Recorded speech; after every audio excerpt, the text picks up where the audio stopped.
So now we've got the resources using Dickie's definition of art to distinguish between a couple of the objects that we were having difficulty with earlier. So if you take, for example, Marcel Duchamp's artwork Fountain on the left here, which is a urinal, and the other urinal I've got a photo of over on the right here that's just in some rando bathroom.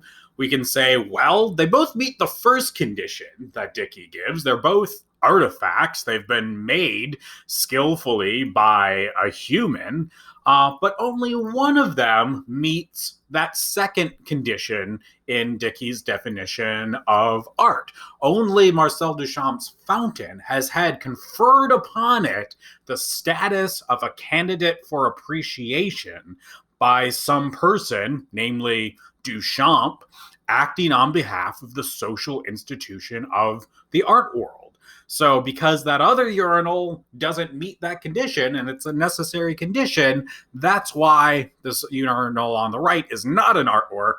But as long as this thing on the left over here has had that status conferred upon it, that's enough, given that it's an artifact and it's not a fake, that's enough.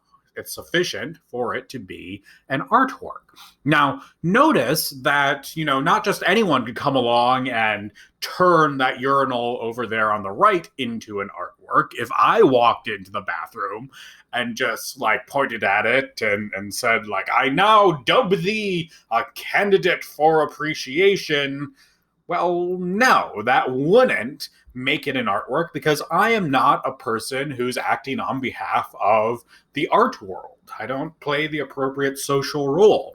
In the same way, even though I'm a member of academia, if I go up to one of you and just say, I hereby grant you a PhD, well, sorry, you still don't have a PhD. You're still not a doctor because, well, I just wasn't playing the right role within the social institution of academia. I don't have that power any more than, you can just say, whoa, Elizabeth Warren is president now. No, that doesn't make her president. The only way Elizabeth Warren can be president is if the right people playing the right roles in the social institution of the U.S. governmental system do the things they need to do to make her president.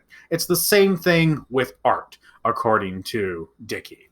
All right, so when we come back next time, I'll go over that third condition that Dickie talks about. What does it mean for something to be a fake? What would it mean for a urinal to be a fake urinal? And we'll look at some of the reasons why you might think that this definition is correct or incorrect, but you should start thinking about those things yourself. See if you can think of any pieces of art that you think should count as art but wouldn't fall under this definition, or things that would be covered by this definition, but you think oh, come on, that's not art. And you can bring that up in the discussion.